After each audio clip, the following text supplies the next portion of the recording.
I'm on the next level. Yeah, 절대적으로를 지켜. 내 손을 놓지 마라. 결속은 나의. 맞잡은 손을 놓쳐.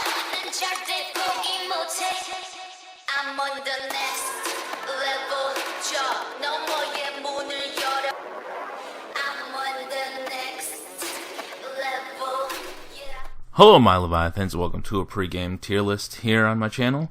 Now take into account before we start this that this is before the game launches, so we don't have 100% all the details on the characters, percentages and stats, or like how combat actually 100% works in the game, or what PvP will be like, or what if there will be a guild war or anything like that. 2, 3 of the characters' skills still have not been released by the time this video comes out. I'll add those in later, at a later date.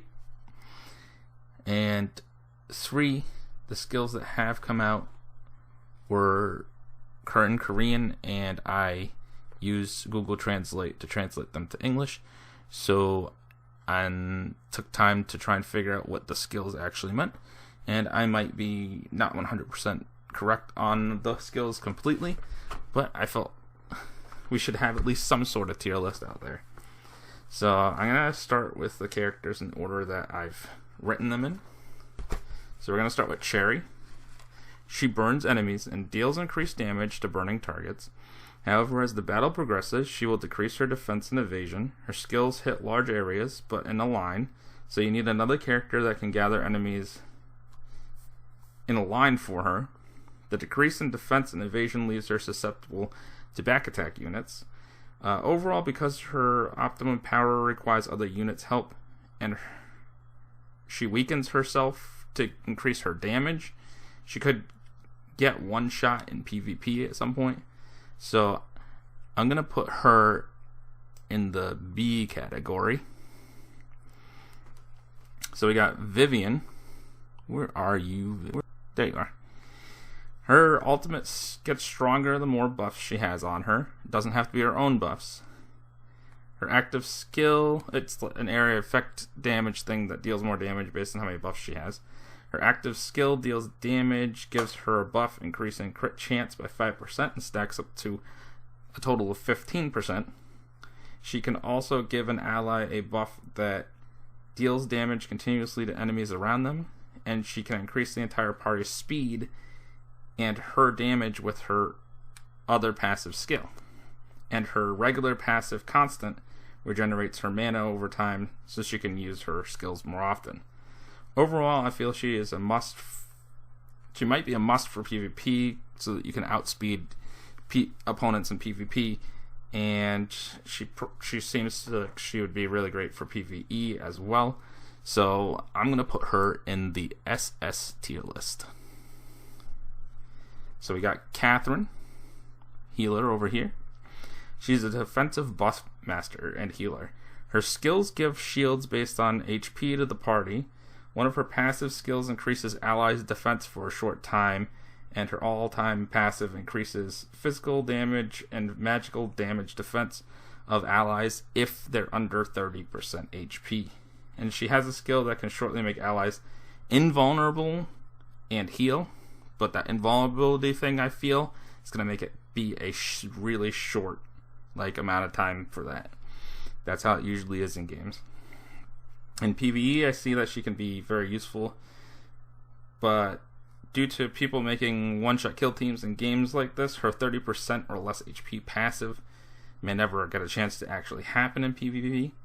As a healer, however, she is great, so I'm going to put her in the S tier.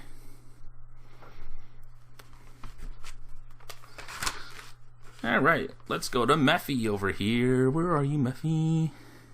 Why can't I see you? Oh, there you are.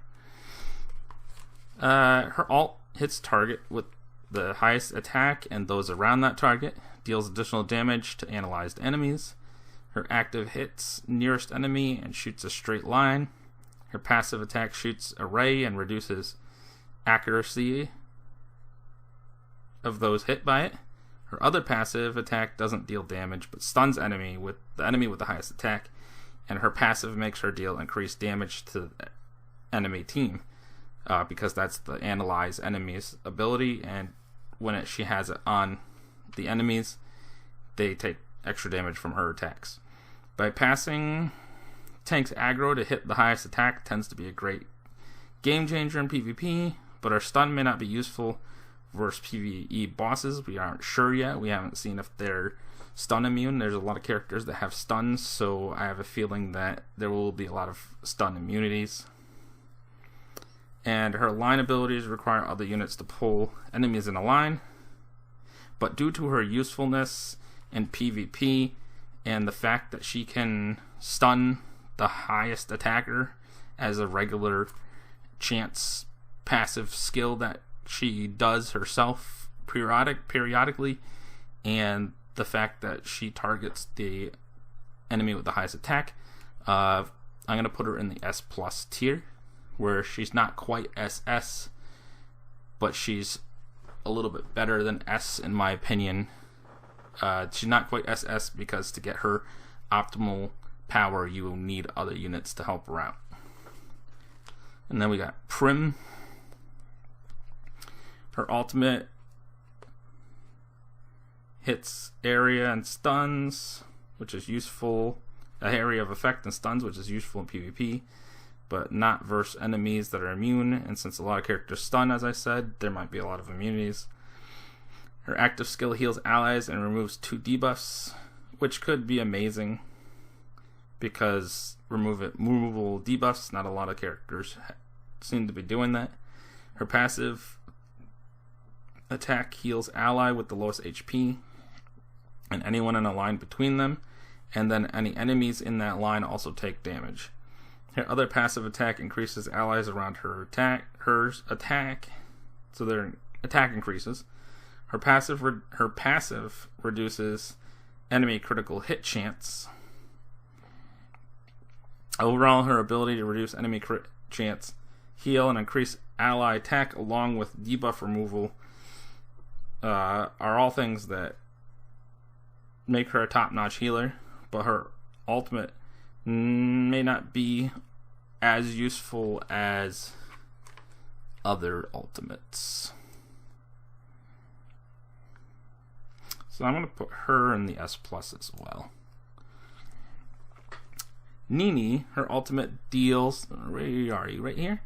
Her ultimate deals damage and silences an area of enemies, which I feel is more useful than stun, since she is the only one that has a area effect silence, and there's one other character that silences as well, but it's only one ability that she has that silences.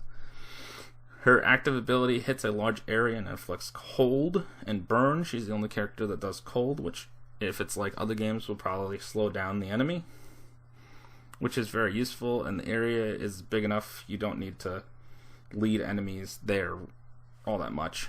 Her passive attack hits nearest enemy, reduces magic resistance. Her other hits nearest enemy and silences them. She restores her mana like Vivian. Overall, a silence ability coupled with cold and burn could be a game changer. Also, her passive attack can greatly weaken tanks if you make sure they're nearest enemy. Reduce their magical resistance and silence them. So I give her for support character. She's really good on her own, so I'm gonna actually put her up in the SS tier right there. So we're gonna move on to Petra. Where are you? As they move around, I forget where they are.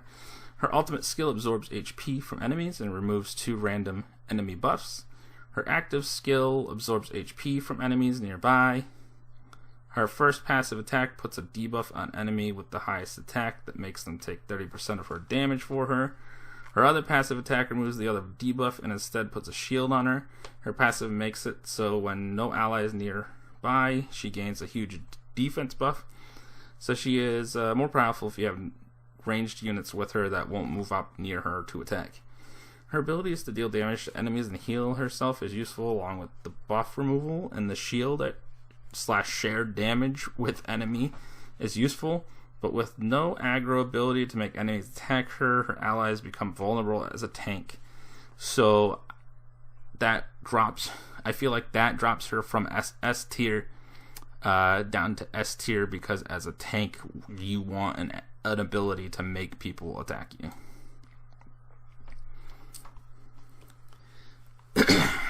I don't really know how to pronounce her name. Nea, the sleeper girl. Her ultimate deals damage in an area with 50% chance to put to sleep. Her active skill deals damage to highest attack, and if a sleep heals her. Her passive attack hits highest attack with 50% to sleep. Her passive makes it so her attack's chances to put to sleep increase over time.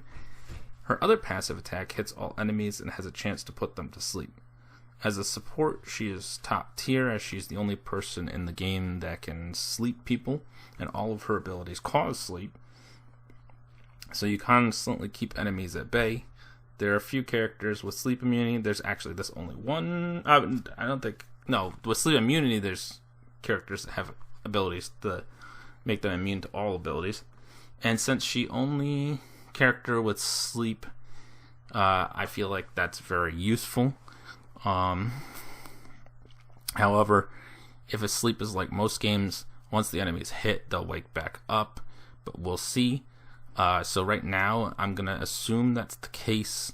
And seeing as it's 50% chances and that slowly increases, instead of SS tier, I'm going to put her in the S+.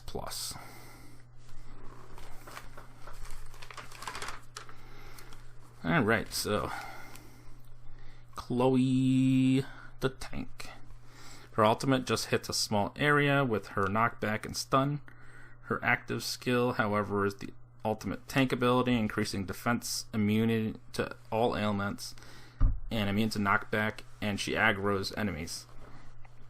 Her first passive attack only hits one enemy and knocks them in the air. When HP is below 35%, her physical damage resistance increases, and she gains a continuous heal ability for a short bit. Her other passive attack hits a small area, knocking down and stunning. So her active skill is amazing, but her other skills aren't all that great for a tank. And her passive may not activate if crit for a hit that hits her before she gets to under 35%. So I'm going to put her in the A category. Boop. Okay, so we got Lindsay. Her ultimate hits enemy with the highest attack and deals extra damage and stuns if her passive buff is level 10 or higher. Her active skills moves her behind enemy with highest attack, deals additional damage if her active skill, if her buff that she gives herself is 10 or higher once again. Her first passive attack hits nearest enemy and increases evasion. Her other hits nearest enemy and increases damage, and it deals increased damage if she has stacks of 5 or higher of her buff. Her passive makes targets attacked by her have accuracy lowered, and every time she evades attacks, she gains a buff that increases critical damage up to 20 stacks. Gonna assume that each stack is either 1% or at the most.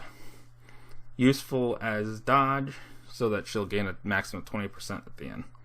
Useful as a dodge tank, but only single target attacks.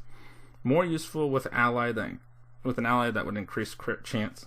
However, good for killing off highest and attack enemy. Most useful up front to be attacked more often.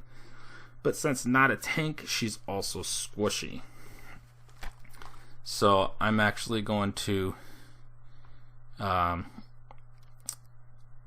depending on how good her evasion is and stuff, she might go up from that, or because we don't know what abilities and stuff we can add to them from their weapons and armor or whatever, or however equipment's going to work in the game.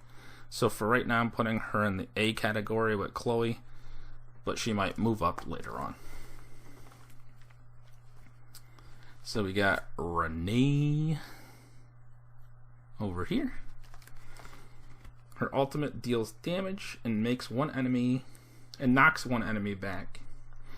and deals additional damage if she has her passive buff. And her active skill also deals extra damage and knocks back. If she has her passive buff, she deals extra damage. It's pretty much just another version of her ultimate, just a weaker one. Her first passive attack deals area damage and reduces enemy mana, while her second deals damage to the nearest enemy, while increasing her speed at the same time. Her passive makes it so while her speed is increased, her attack and evasion are as well. Overall, not that amazing.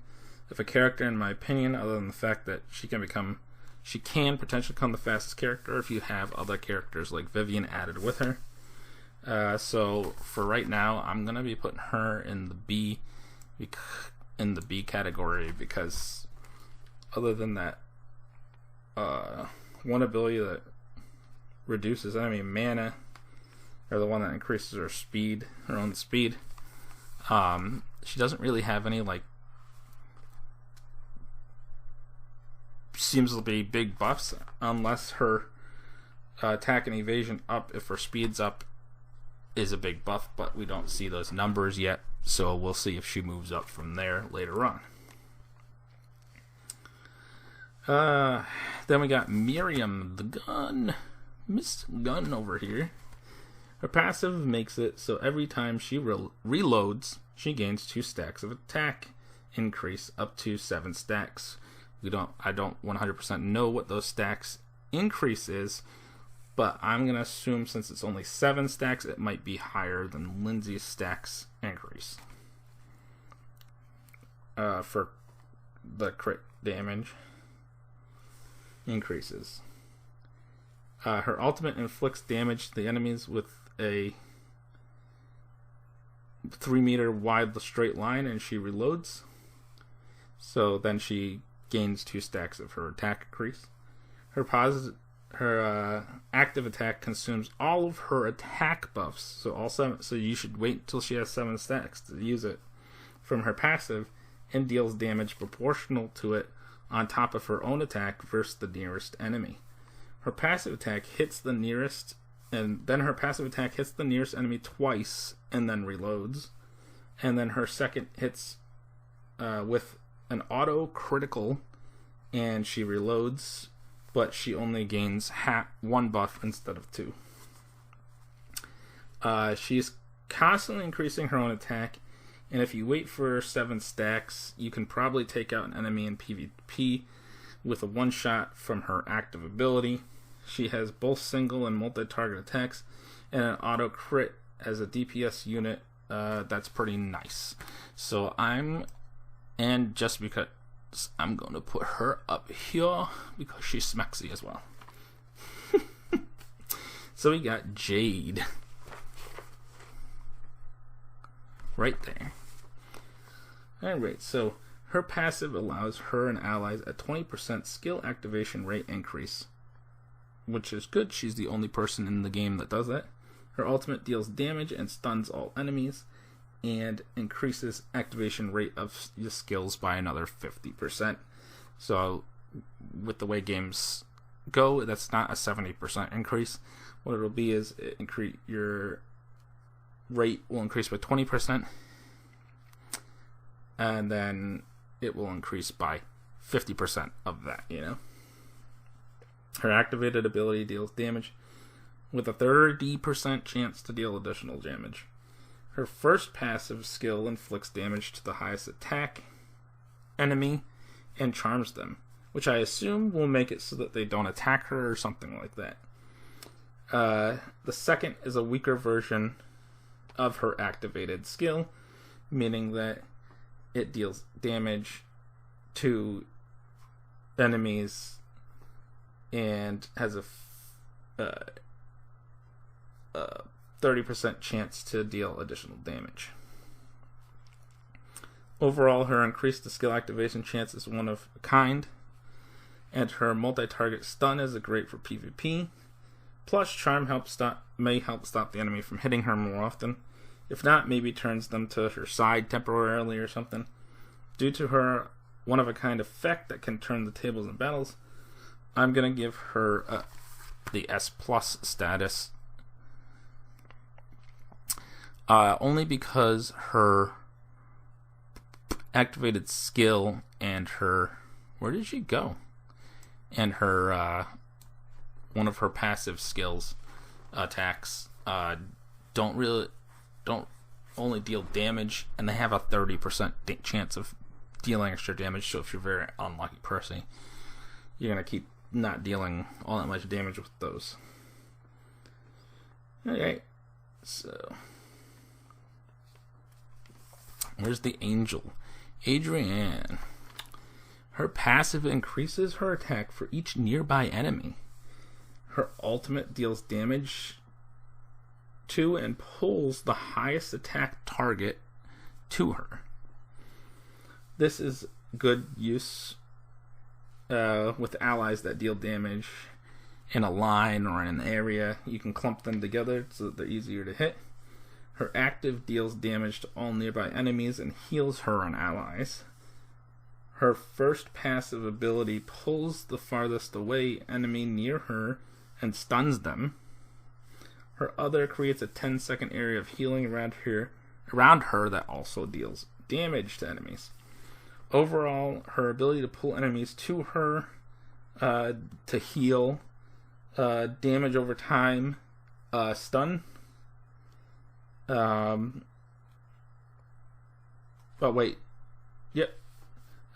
and gives herself attack increase, and her pull allows it to herself to make it so it's easier to hit targets with your line, cone, and area of effect abilities. I'm gonna put her in the SS tier because she can be synergized with a lot of people, and she's good by herself.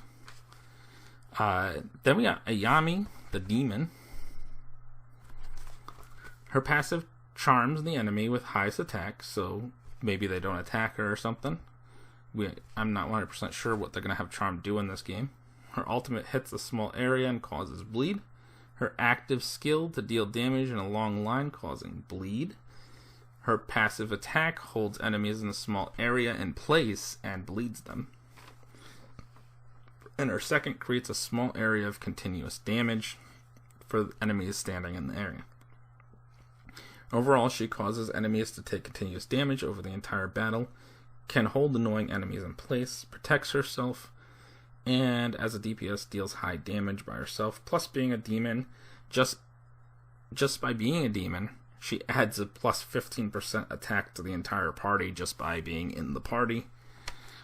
So I am going to put her in the SS tier. Next we got Jacqueline. Her passive gives her a buff. Gives her a small barrier each time, and gives her small barrier each time she regular attacks, reducing damage to her overall.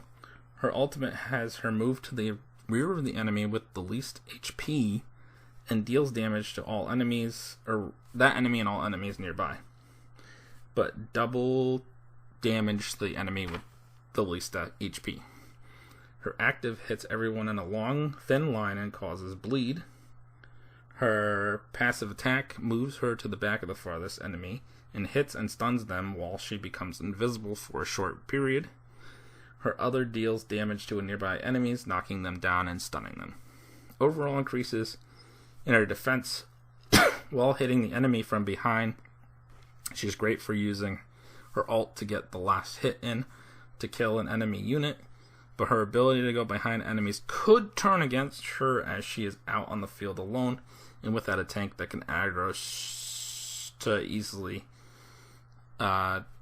take aggro off of her, so she can become overwhelmed if the back row has a lot of people in it. And even invisible, she'll most likely be able to be hit by area of effect attacks if she's standing in them. So that by itself, she would have been SS tier for me, but I'm going to put her in the S plus tier for now. She may move up to SS tier depending on how we see she plays once the game starts. Then we got Sia. Her passive allows her attack and defense to increase if Mika is on the field. Then, if Mika's not on the field, she doesn't have a passive. Her ultimate heals all allies and grants continuous heal if Mika is there. It heals all allies regularly, but the continuous heal doesn't happen unless Mika's there. Her active heals allies around her, and if Mika's there, heals over time. Her passive attack deals damage around her, and if Mika's there, it silences. And her second passive attack heals allies around her, and then heals more if Mika's there. Overall, without Mika, she loses 50% of her strength, and as a healer, having to be close range attacks is kind of bad, so I'm going to put her in the B category. And then we got Mika, which is her rival over here. Her passive increases attack and defense if Sia is there. Her own only. Both of them is just attack and defense of themselves. Her ultimate deals damage to all enemies. And if Sia is there, deals more damage and stuns. Her active hits enemies nearby and deals extra damage if Sia is there. Her passive attack hits enemies around her, and if Sia is there, extra damage and reduces their attack power. Her second deals damage around her for a short period of time, and if Sia is there, deals extra damage. Overall, like Sia, she loses 50% of her power without the other one there. And without the defense buff for either one of them, if you don't have the other, both of them have attacks that they need to be near enemies. Like more closer to enemies. That's not great for someone who isn't a tank. So I'm having both of them be here for now, unless we see like the buffs and stuff from having each other there is like a huge increase or something. So then we got Talia. Her passive increases attack and defense of all allies at all times. Her ultimate deals damage and knocks down all enemies while granting an ally continuous healing of HP and mana. Her active abilities heals all allies over time, removes one debuff, and gives mana recovery. Her first passive ability grants a shield to the farthest away ally that absorbs damage based on her HP and increases their defense. Her second hits a large area cone and reduces enemy accuracy. Overall, she gives heals, removes debuffs, shields, and reduces enemy accuracy. As a support unit, she's top tier in my opinion, and that is why I'm going to put her in the SS category. Then we got Dora.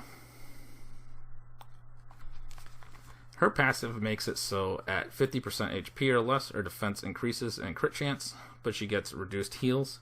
Her ultimate hits a small area of enemies and stuns them and deals more damage if below 30% HP. Her active ability hits nearest enemy and deals more damage and stuns when below 50% health. Her passive attack hits nearest enemy, more damage below 50% health. Her second consumes HP, dealing damage to the enemy that ignores defense. Also increases crit damage for a short period of time, and does not consume the HP if below 50% HP. Overall, all her abilities require her to be below 50% 8 health for optimal damage, but she has no actual healing methods herself, so she would require a healer to be in the team to keep her staying alive while you keep going back and forth between being below 50% and above it. In PvP, being that low in health can be cancer to a character. And even outside PvP and PvE, low in health can get a character killed. I'm going to put her here in the B category until we see how big of buffs she gets. Because if she gets huge buffs for being on the 50% HP, I'll definitely move her up to A at least. But if she just gets small, like, regular buffs, like the buffs everyone else gets from being below the 50% mark. I'm going to keep her down there in B. So we got Haru. Her passive increases ally attack power if there are 2 or more allies nearby. Her ultimate hits the nearest enemy and deals double damage to them if there are no allies near that enemy. Her active deals damage to the nearest enemy and stuns them. Her passive attack hits enemies nearby and bleeds, and her second hits nearby enemy dealing increased damage to bleeding targets. Overall, she needs others to be optimal strength and has no overwhelming abilities in my opinion, but her ult can be devastating against single target enemies, such as in a boss battle. If you have a single boss and it's the only enemy, her ultimate would then hit them and always deal double damage because the enemy doesn't have any enemy allies with them. So I'm going to give her an A score just for that. Then we got Nicole.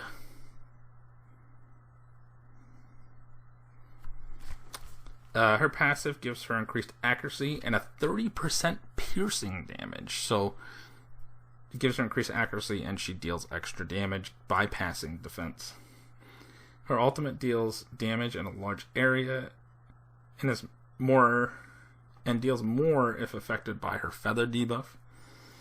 Her active is a smaller area version of her ultimate, really. Her passive attack deals damage in a cone area, applying feather debuff that reduces evasion, and her second deals a line of damage version of her active skill. So it deals a line of damage version of hitting an area and dealing more damage if the enemy is affected by her feather debuff. Overall, as DPS, she's okay and makes enemies easier to hit with her decreasing their evasion. Her pierce damage makes her move pretty deadly, dealing extra damage off of that. But since she doesn't really do any real debuffs other than the evasion debuff and stuff like that, I'm not going to give her SS or S plus tier. I'm going to move her into the S tier category. So then we got Sani. I said Sani. You know who I'm talking about. Miss Battleship Girl over here. Her passive makes it so allies can gain increased heals from healing. Her ultimate deals AoE damage based on her defense and removes buffs. Her active skill does the same but only removes 2 buffs. Her ultimate removes all the buffs from the enemy. Her passive skill deals damage to the nearest enemy and puts shield on her. Her second is a smaller version of her ultimate that removes only 1 buff. Overall, her ability to remove buffs from the enemy and shield herself is great, but her passive requires a healer, so alone she can't optimize that. However, her damage based on her defense is really great for a tank, but at the same time, she doesn't really have an ability to aggro the enemies, but just that making her defense be her attack, she's a fantastic secondary tank if you do a 2-tank team. So I'm putting her in the S tier. So let's get Era over here. Her passive causes the nearest enemy to start battle with reduced defense. Physical and magical resistance reduced as well for a short time. Her ultimate deals damage based on her attack and her HP in a smaller area than most other the AoE attacks, and then recovers her HP.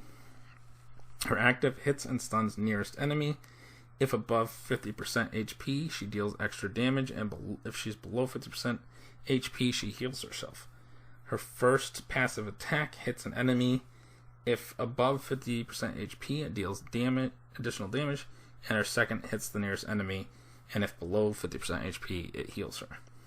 Overall, she is a hard-to-kill DPS unit that can cause the enemy to start battle with a huge defensive debuff, and her damage is based on both her attack and HP, which is a double-edged sword. You have to focus on 2 abilities to power up instead of just 1. So I'm gonna give her, she's gonna go in the S tier with them. Then we got Flynn right here.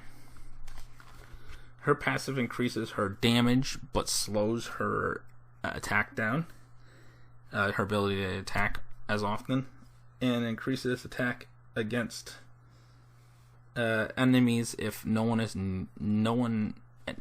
characters are near her. Her ultimate deals AoE damage and stuns. Her active gives a buff that makes normal attacks AoE and increases her speeds. She probably goes back to a normal speed, but also still having her damage increase. Her first passive hits the farthest enemy and moves it closer to her, which I don't like because she's, in order to get her big buffs, you have to keep people away from her. Unless I read it wrong and because it said it hits enemies towards, like, that she throws a bomb and it blows them towards the other side, which would be, put towards her. Second hits the nearest enemy.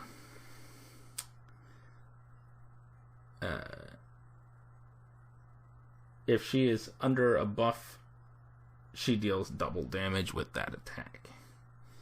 Overall, she can deal massive damage as long as she is far away from everyone on the field.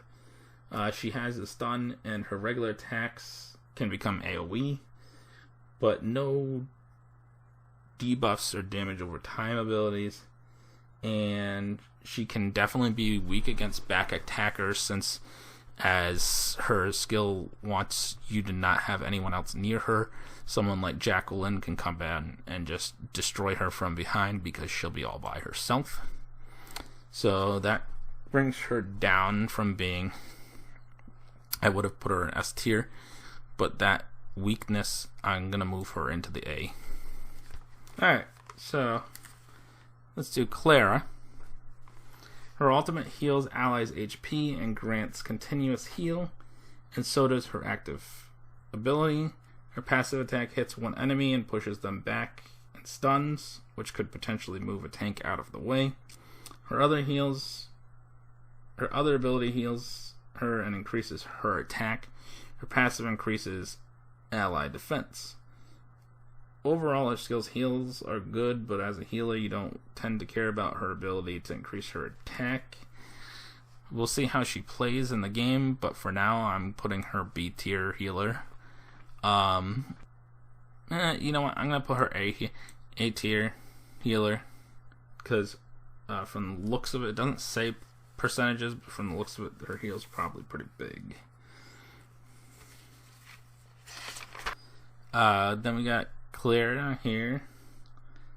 Her ultimate only hits a small area, but it stuns. However, PvE bosses would probably be immune to stun anyways. Her active skill increases her attack and defense, but if her passive, it also heals and removes passive shield. Her passive skill attack hits one enemy, knocking it down and stunning, dealing damage, plus defense if you have a buff from her active skill. Her other ability deals damage and increases her physical magical resistance. Since most of her skills require her other skills buffs and optimal power, and stuns may not be useful against enemy immunities, and she doesn't actually have an aggro ability that says, hey, attack me. I'm going to put her in the A category with that. And as far as I've seen right now, these three, Rebecca, Violet, and Arusha, I don't know how to pronounce her name, have not had their skills revealed yet. So right now, this is my tier list of the characters. Let me know what you guys think down in the comments below. But right now, I feel like these are what you're going to look at pre-game as far as what characters you're going to want to get. Although you'll have to also take into account that you get more buffs based on how many of a specific type of unit you have, like how many elves you have, how many fairies you have, how many humans you have, or whatever gives you increased buffs. And then demons give different buffs. And then what formation you want to have, if you're going to have 2 tanks, if you're going to have 1. That'll be up to you guys. But as far as units by themselves, power without having to have others backing them up, this is what I think the tier list should look like right now. Others will think differently than me, most likely, but we'll see what happens when the game finally comes out. Thanks for watching. Don't forget to subscribe, and I'll see you later.